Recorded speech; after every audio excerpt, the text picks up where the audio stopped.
राधे राधे। माघ महात्म अध्याय 27। माघ मास समापन के करीब है।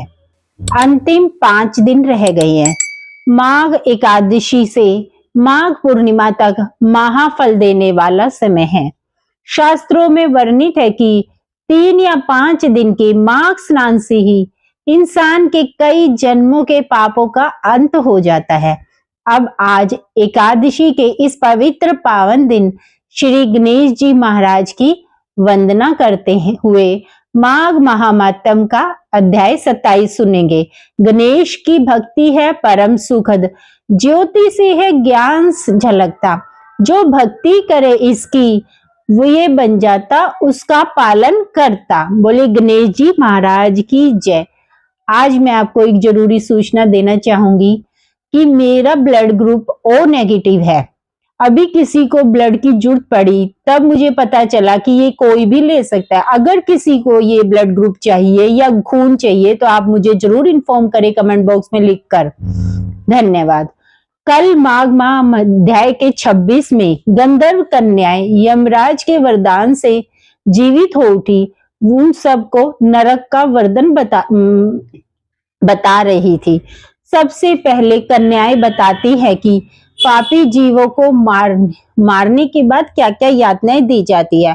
फिर दूत उन्हें यमराज के यहाँ प्रस्तुत करते हैं। उस समय उन पापी जीवों को यमराज भयानक रूप देते हैं। उस समय भगवान यमराज और चित्रगुप्त उन पापियों को धर्म युक्त वाक्यों से समझाते हुए बड़े जोर जोर से फटकारते हैं और कहते हैं, ओ खोटे कर्म करने वाले पापियों, तुमने दूसरों के धन हड़प लिए हैं और सुविधा रूप के घमंड में आकर पराई स्त्रियों के साथ व्यभिचार किया है। मनुष्य अपने आप जो कुछ कर्म करता है उससे वो स्वयं ही भोगने पड़ते हैं। फिर तुमने अपने ही भोगने के लिए इतने पाप कर्म क्यों किए और अब अपने कर्मों की आग में जलकर इस समय तुम इतने दुखी क्यों हो रहे हो। भोगो अपने उन कर्मों को और इसलिए दूसरे किसी का कोई दोष नहीं। ये हम सबको भी याद रखना चाहिए। इसके बाद यमराज फिर कह रहे हैं, ए राजा लोभी, अपने भयंकर कर्मों से प्रेरित हो मेरे पास आए। इन्हें अपनी खोटी बुद्धि और बल का बड़ा घमंड था। अरे ओ दुराचारी, तुम लोग प्रजा का सर्वनाश करने वाले हो।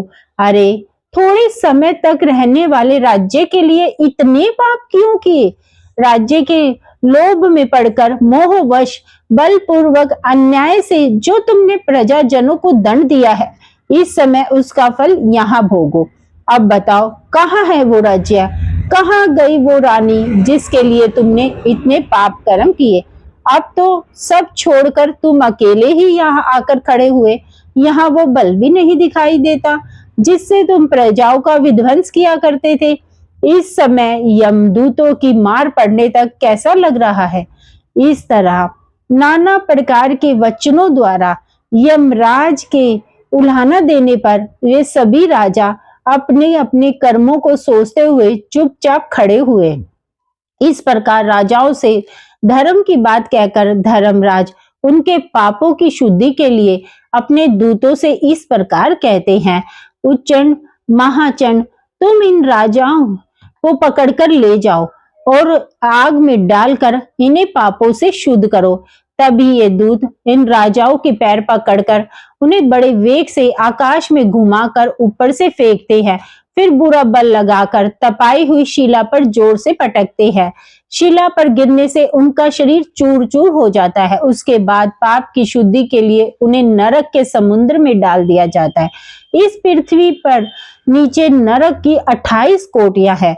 वे 7वें तल के अंत में भयंकर अंधकार के भीतर थे। उनमें से पहली कोटि का नाम है दूरा, उसके नीचे सुघोरा, तीसरी अति घोरा, चौथी महाघोरा, 5वीं कोटि घोर रूपा है। 6 कोटि का मतलब है जिसको लोस भी कह सकते हैं। 6ठी का नाम तरल तारा, 7वीं का भयानका, 8वीं कालरात्रि और 9वीं का भयोत्कटा। उसके नीचे 10वीं कोटि चंडा है। उसके भी नीचे महाचंडा है। 12वीं का नाम चंडकोला हला है। उसके बाद प्रचंडा, नरनायिका, कराला, विकराला और वज्र है। 3 अन्य नरकों के साथ वज्र की 20वीं संख्या है। इनके सिवा त्रिकोण, पंचकोण, सुदीर्घा, परिवर्तुला, सप्तभौमा, अष्टभौमा, दीप्ता और माया, ये 8 है। इस प्रकार नरक की कुछ 28 कोटियां बताई गई है। अब इन कोटियों में पांच नायक है। जैसा पहला रोरव है, जहां देहधारी जीव रोते हैं। दूसरा महारोरव है, जिसकी पीड़ा से बड़े बड़े जीव भी बिलक बिलक कर रोते हैं। तीसरा तम, चौथा शीत और 5वां उष्ण है।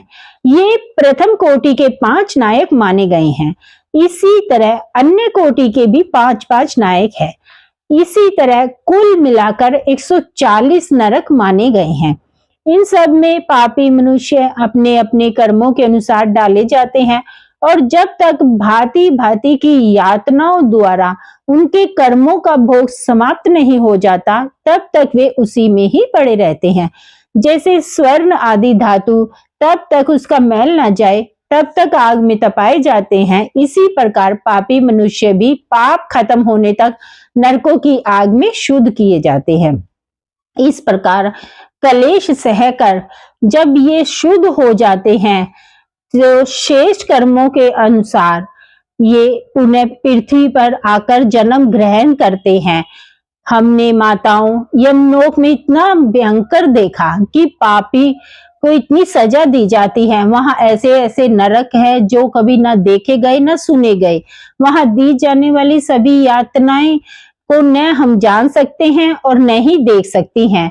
इस पर माताएं बोली, बस बस इतना ही बहुत हुआ, अब और रहने दो। इन नरक की यातनाओं को सुनकर हमारे सारे अंग शिथिल हो गए हैं, हृदय में भय छा गया।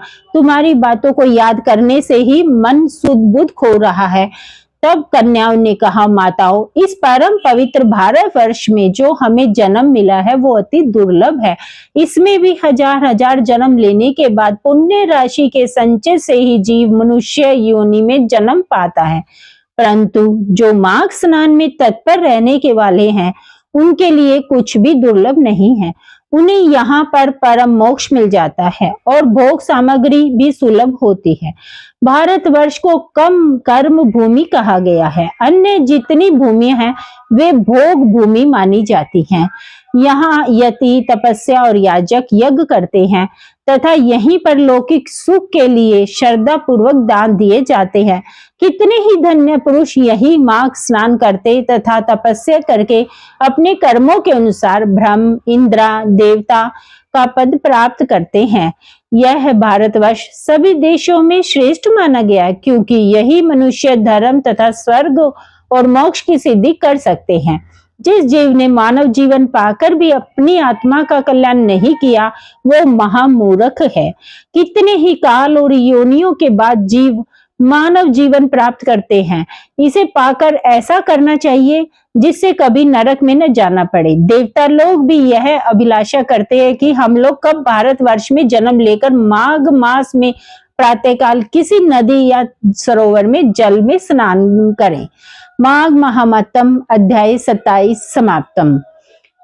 ये इस अध्याय में स्पष्ट रूप से बताया गया है कि जो इस मानव जीवन का फायदा उठाकर पुण्य कर्म नहीं करते वो महामूर्ख है, और जो ये कथा सुन रहे हैं, माघ स्नान कर रहे हैं, वो समझिए उन पर श्री कृष्ण की साक्षात कृपा है। इस कृपा को ऐसे ही बढ़ाते रहिए और अधिक से अधिक शुभ कर्म करते रहिए। आगे की कथा कल माघ महात्म्यम के अध्याय 28 में सुनेंगे। एक चीज बता रही हूँ, वक्त बदलते देर नहीं लगती, इसलिए कभी हाथ से ज्यादा फूलो मत और अपने को कभी भूलो मत। जीवन क्षणभंगुर है, अभी नहीं है। कलयुग का बैंक बैलेंस तो हम बढ़ा रहे हैं, पर ऊपर के अकाउंट का बिल्कुल नहीं सोच रहे। कर्मों के अलावा कुछ साथ नहीं जाएगा, ये दिमाग में बिठाइए। अभी भी समय है, ज्यादा से ज्यादा नाम जप कीजिए, जन्म मृत्यु के चक्र से मुक्ति पाइए। हर समय, हर पल, हर सांस के साथ प्रेम से, मन से, भाव से जाप कीजिए। हरे कृष्णा कृष्णा कृष्णा हरे हरे, हरे राम राम राम हरे हरे। ये याद रखिए, कलयुग केवल नाम आधारा, नाम जाप से ही कृष्ण प्रेम, भक्ति, मुक्ति पाई जा सकती है। अंतिम 5 दिन रह गए हैं। माघ महात्म्य के इन वीडियोस को ज्यादा से ज्यादा शेयर करिए ताकि और लोगों को भी माघ मास का प्रभाव पता चल सके। प्लीज, ये भी एक सेवा ही है। और अगर आप चैनल पर नए हैं तो प्लीज प्लीज प्लीज आप सब्सक्राइब जरूर कीजिए और बेल आइकन को जरूर दबाइए ताकि हर वीडियो की नोटिफिकेशन आप तक पहुंच सके। और कमेंट बॉक्स में अगर आपको कोई भक्ति से रिलेटेड ज्ञान है तो उसके बारे में भी बताएं, क्योंकि ज्ञान बांटने से बढ़ता है और हमें सनातन धर्म को भी बढ़ाना है। इसलिए इन वीडियोस को ज्यादा से ज्यादा शेयर कीजिए। धन्यवाद। जय श्री राधे राधे।